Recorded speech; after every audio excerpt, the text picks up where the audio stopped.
Saudações aos camaradas do PCO, saudações aos camaradas do programa Repórter Internacional. Vimos desta feita assinalar o 47º aniversário da independência da Guiné-Bissau, ou se quisermos, da existência do Estado da Guiné-Bissau. Talvez seremos mais concretos. Falar da independência ou da criação do Estado da Guiné-Bissau implica forçosamente falar de Amílcar Lopes Cabral. Amílcar Lopes Cabral, um engenheiro agrónomo, Amílcar Lopes Cabral, o fundador do Partido Africano para a Independência de Guiné e Cabo Verde, Amílcar Lopes Cabral, o diplomata anticolonialista, antiimperialista, Amílcar Lopes Cabral, o teórico revolucionário internacionalista. Falar da independência da Guiné-Bissau significa ter noção de que essa mesma independência extravasa na sua importância, na sua dimensão, as fronteiras do país que se designa Guiné-Bissau. Estamos a falar de um fenómeno político e económico total, se assim quisermos, que teve impacto nas independências de outros países do continente africano, nomeadamente aqueles falantes da língua portuguesa, Cabo Verde, São Tomé e Príncipe, Angola e Moçambique. Na medida em que a independência de Guiné-Bissau teve impacto na metrópole. E com esse impacto na metrópole, que na verdade consistiu num golpe de Estado levado a cabo pelos capitães de Abril, posteriormente as independências desses mesmos países africanos de língua portuguesa foram reconhecidas. Foram reconhecidas em 1965, após esse golpe de Estado dado em 25 de Abril de 1974, que nasceu consensualmente no continente africano, mas mais nomeadamente na luta de libertação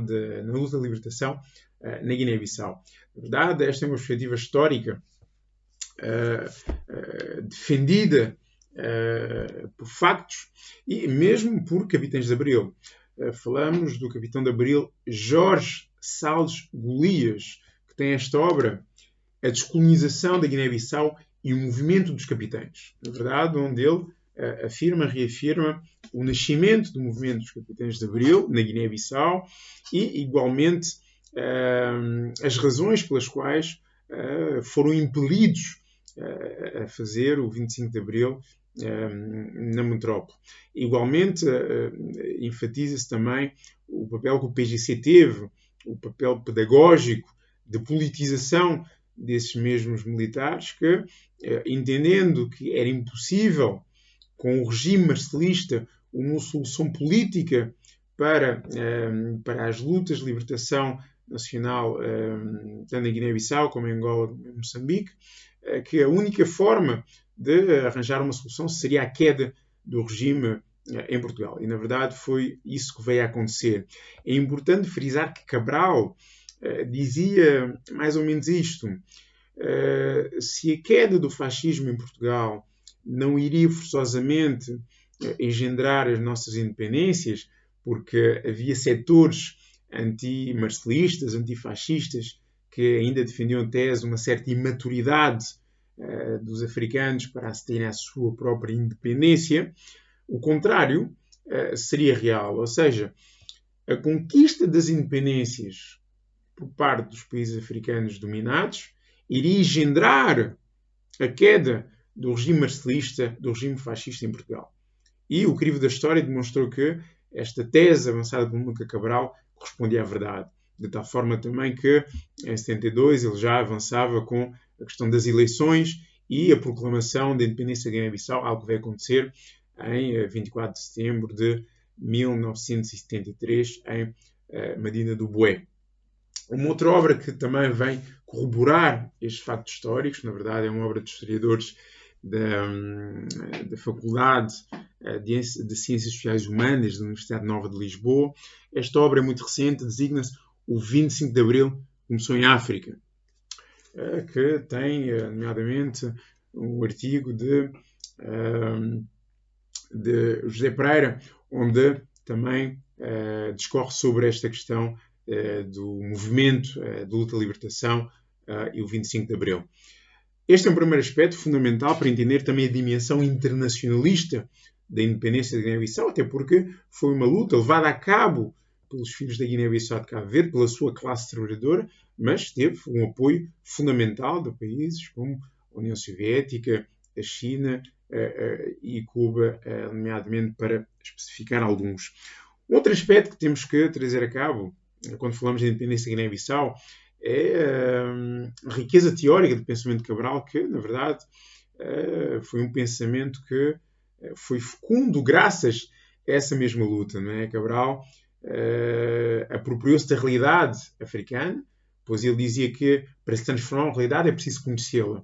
E, na verdade, no processo de conhecimento dessa realidade e no processo da luta de libertação nacional, esses elementos permitiram enriquecer do pensamento teórico de Amílcar Cabral, de tal forma que, a par com Fanon, é um dos grandes teóricos das lutas de libertação nacional e dos ensinamentos que desengajaram desses mesmos movimentos que lutaram pelas independências africanas.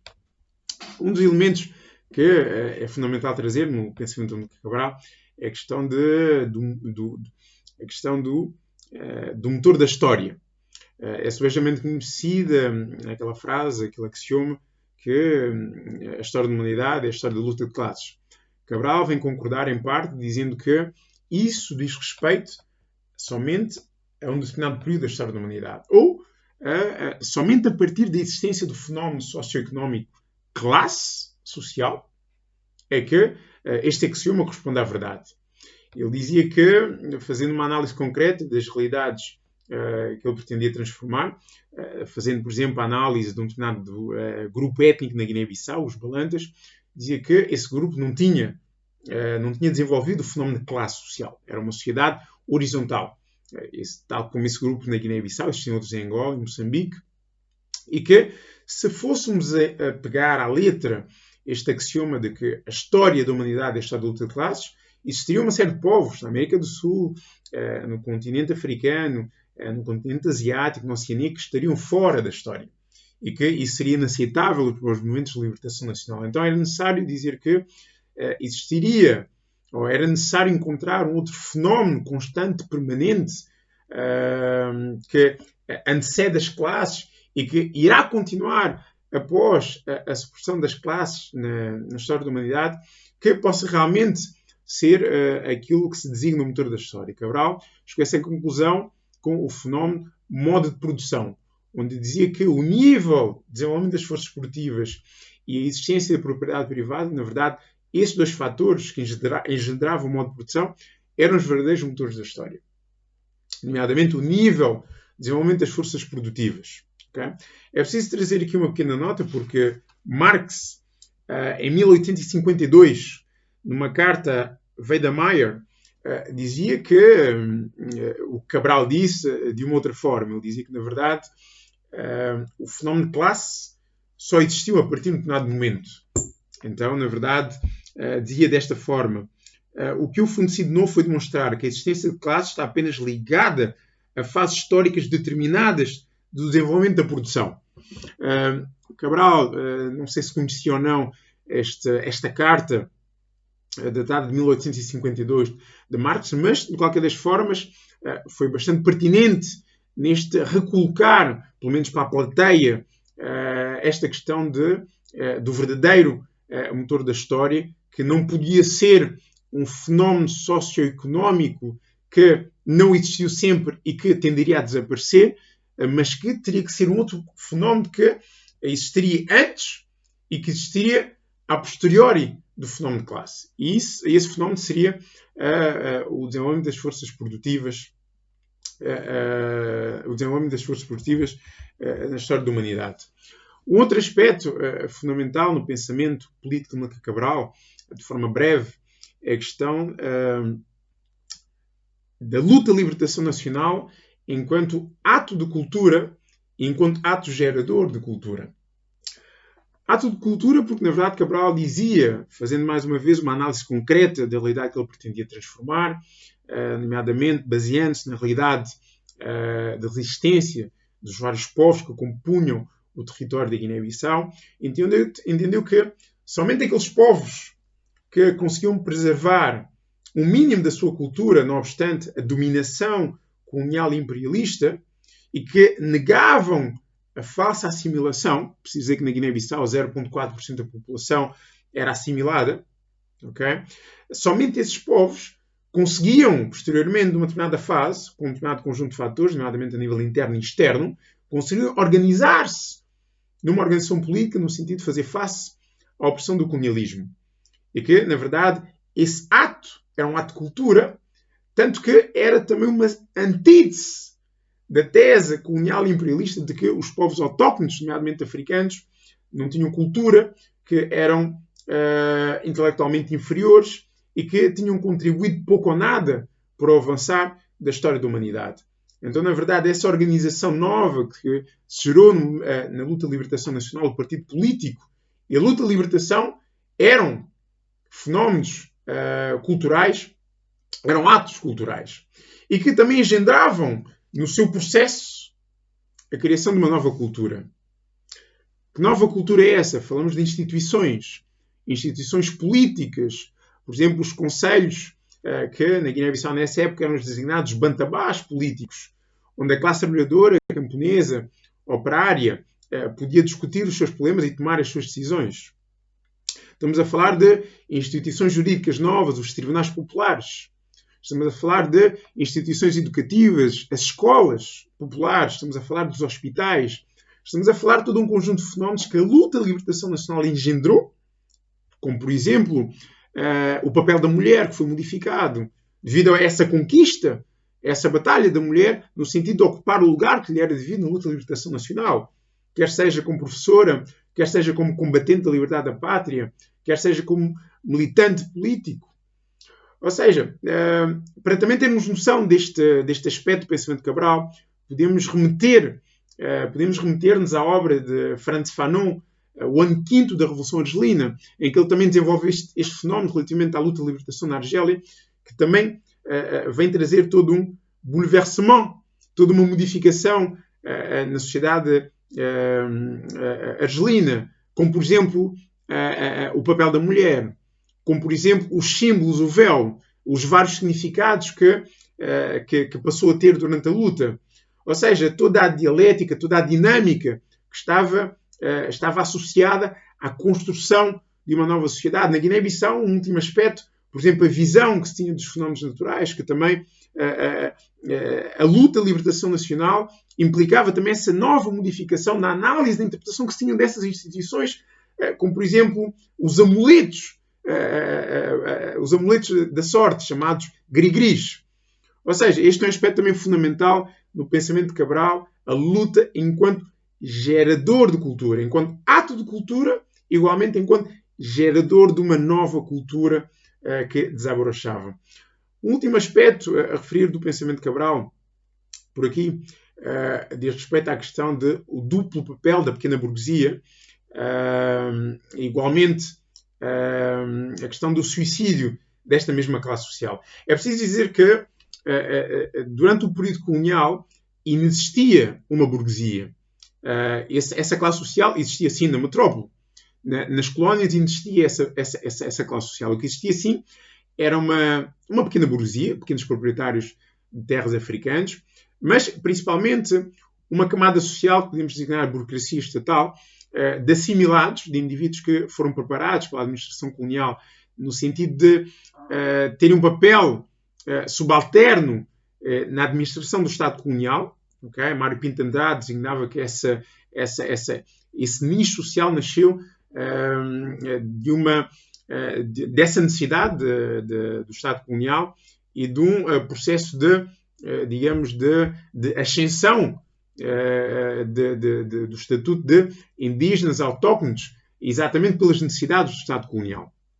E que essa camada social, pelo contacto com o colonialismo, pela sua formação académica, pela sua comunicação com o mundo, e nomeadamente naquele período de revoluções democráticas no continente africano, revoluções pelas independências, fez com que tivesse sido a camada com capacidade para assumir as lideranças dos movimentos de libertação nacional. Não poderia ser o camposinado, na perspectiva de Cabral, porque muitas vezes não sabia ler nem escrever e tinha pouco contacto com o colonialismo, a não ser o pagamento de impostos. Okay? E o facto de não existir uma burguesia, okay? E o facto do operariado ser em número extremamente reduzido e não ter a força económica, como em outros países, fazia com que a liderança do movimento de libertação nacional recaísse sobre a pequena burguesia, ou, se quiséssemos, sobre uma burocracia ligada ao Estado, elementos ligados a profissões liberais.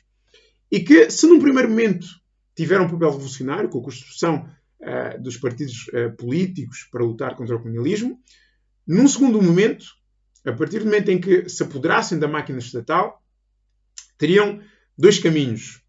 O caminho do aburguesamento natural e de conciliação com o imperialismo e todo um retrocesso relativamente às conquistas da classe trabalhadora na Revolução, ou teriam o caminho da integração, da simbiose com a classe trabalhadora, fazer suicídio de classe, no sentido de realmente construir-se uma sociedade nova, uma sociedade onde haveria o desabrochar das forças produtivas, o livre desenvolvimento das forças produtivas, sem as amarras do imperialismo, sem as amarras de uma burguesia nacional que estaria também à soldo do imperialismo. E perante estas duas escolhas, na verdade, fatores internos e externos iriam determinar o papel ou a decisão dessa mesma pequena burguesia. Mas Cabral não tinha o idealismo de acreditar que seria uma escolha per si, mas que entendia que deveria haver um acerrar da luta de classes, no sentido de realmente essa pequena burguesia também enverdar por esse mesmo caminho, no sentido de construir uma sociedade radicalmente diferente daquela que existia durante o colonialismo e uma sociedade que transitasse de uma sociedade classista para uma sociedade sem classes. Obviamente que Cabral não tinha a ingenuidade de pensar que poder-se chegar ao socialismo num só país, poder-se chegar ao socialismo sem uma mudança a nível regional, continental e internacional. Não havia essa ingenuidade. Aliás, esta teoria de Cabral também, de alguma forma, remete-nos para a evolução permanente de Trotsky, não obstante as especificidades, mas é a questão que está aqui em causa. É a negação da fase capitalista ou da fase burguesia nacional e no sentido de uma ultrapassagem dessa mesma fase, no sentido de um desdobramento da revolução democrática por uma revolução anticapitalista, anti-imperialista, com o objetivo de chegar a uma sociedade socialista. Na verdade, este é um aspecto extremamente importante do pensamento de Cabral, porque nos lega a explicação do que é que aconteceu. Fala-se muito do que é que correu mal. É exatamente isto. Houve um aburguesamento dessa pequena burguesia, uma traição aos objetivos da luta da libertação nacional, uma acumulação primitiva de capital que se deu em cima da miséria, da exploração das classes trabalhadoras, nomeadamente, fundamentalmente a camponesa. Isso ocorreu nas décadas de 80, nas décadas de 90 e ainda continua a ocorrer nos nossos países. E, na verdade, este legado de Amílcar Cabral é fundamental para que as novas gerações possam entender o que é necessário fazer e que, fundamentalmente, centra-se nisto. É luta de classes no sentido de erradicar a classe burguesa que, tal como dizia Fanon, serve para nada e que, como tal, tem que desaparecer no sentido de realmente, como dizia Amílcar Cabral, um desabrochar, um desenvolvimento livre das forças produtivas no sentido de construir uma sociedade radicalmente diferente daquela que temos hoje, tanto numa perspectiva regional, numa perspectiva continental, fundamentalmente numa perspectiva internacionalista. Unidade e luta.